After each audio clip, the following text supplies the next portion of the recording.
নির্বাচন ফেব্রুয়ারিতে হোক আর এপ্রিলে হোক, আগামী সংসদ নির্বাচনে গণ অধিকার পরিষদ এককভাবে 300 আসনে প্রার্থী দেবে। আর যদি দেশের প্রয়োজনে কোন জোট করে, তবে আমাদের যে সমস্ত জায়গায় এই রকমের জনসমর্থন আছে সেই সমস্ত আসনকে নিশ্চিত করে আমাদের জোট হবে। জোট হোক আর এককভাবে নির্বাচন করি। এই ব্রাহ্মণবাড়িয়ার নবীনগর 5 আসন থেকে গণ অধিকারের ট্রাক মার্কায় নজরুল ইসলাম নদী ভাই নির্বাচন করবে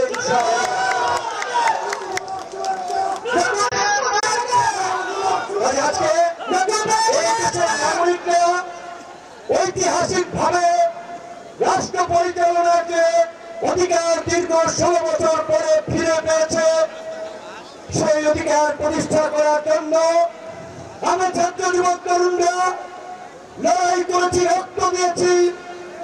আজকে স্মরণ করতে হয় এই ব্রাহ্মণবাড়িয়ার সন্তান মোদী বিরোধী আন্দোলনে আমাদের ছাত্রটা হাফেজ কাউসারকে, স্মরণ করতে হয় এই ব্রাহ্মণবাড়িয়া সহ সারা দেশের জুলাই আন্দোলনের শহীদদেরকে। আপনারা দেখেছেন আওয়ামী লীগের গত 16 বছরের দুঃশাসনে এই দেশে ভিন্ন মত এবং বিরোধী মতের রাজনৈতিক নেতৃবৃন্দই নয়, এই ব্রাহ্মণবাড়িয়া আলেম ওলামার তীর্থভূমি, আলেম ওলামাদেরকে কিভাবে লাঞ্ছিত করা হয়েছে, কারাগারে রাখা হয়েছে, এই ফ্যাসিবাদের নরক থেকে এদেশকে মুক্ত করেছে দেশের সাধারণ কৃষক, শ্রমিক, ছাত্র জনতা। তাই আগামীতে কারা ক্ষমতা আসবে, কারা এমপি হবে, জনপ্রতিনিধি হবে, সেটা নির্ধারণ করবে এই সাধারণ মানুষ, ছাত্র জনতা। আর এই সাধারণ মানুষ ছাত্র জনতার প্রতিনিধি হয়ে রাজপথ থেকে গণছাতল আন্দোলন সংগ্রামের মাধ্যমে গণছাতল গণ অধিকার পরিষদের প্রার্থীরা নির্বাচন করবে। আমরা এই ব্রাহ্মণবাড়িয়ার নবীনগর 5 এলাকার মানুষের প্রতি অনুরোধ করব, আহ্বান জানাবো, আপনারা ওই প্রধানত রাজনীতির বাইরে আপনারা নতুন নেতৃত্বকে স্বাগত জানান।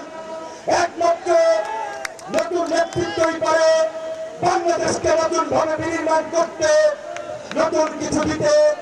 কাজে আপনাদের সাথে আপনাদের সামনে যে ঐতিহাসিক সুযোগ এসেছে বাংলাদেশ বদলের, ব্রাহ্মণবাড়িয়া বদলের, এই 3 বদলের স্লোগানে আপনাদেরকে নতুন নেতৃত্বকে বেছে নিতে হবে।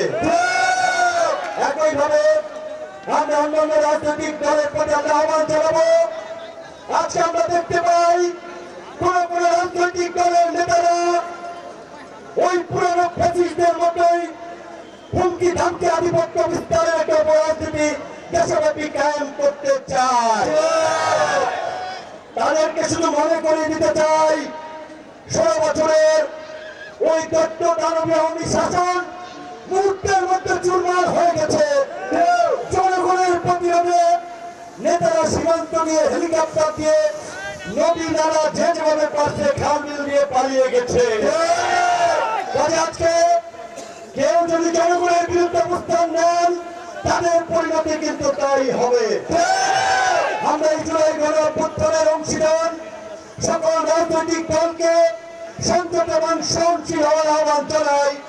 আমরা আগামী নতুন বাংলাদেশ বিনির্মাণে কাঁধে কাঁধ মিলিয়ে ঐক্যবদ্ধ ভাবে লড়াই করার আহ্বান জানাই।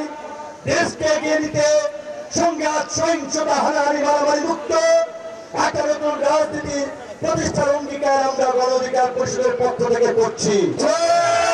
একটা কথা বলছি, আওয়ামী লীগের আমলে শেখ হাসিনা আমাদেরকে সিটের অফার দিয়েছিল, পয়সার অফার দিয়েছিল, ফ্যাসিবাদের সাথে আপোষ করি নাই। কাজেই আজকে আমি এসেছিলাম নির্বাচনী এলাকা পটুয়াখালী থেকে, আমার এলাকার চেয়েও গুরুত্বপূর্ণ আপনাদের এই সমাবেশকে বিবেচনা করে। সুতরাং আমরা 2-4টা সিটের জন্য কারোর সাথে জোট করব না। যদি দেশের প্রয়োজনে জোট করি, তবে অবশ্যই আজকের এই পট পরিবর্তনে গণ অধিকার পরিষদের যে ভূমিকা, সেই যৌক্তিকতা এবং ন্যায্যতার বিচারে যদি কারোর সাথে সম্মানজনক আসন সমঝোতার ভিত্তিতে জোট হয়, হবে কিন্তু ওই 2-4টা আসনের জন্য গণ অধিকার পরিষদ জোট করবে না।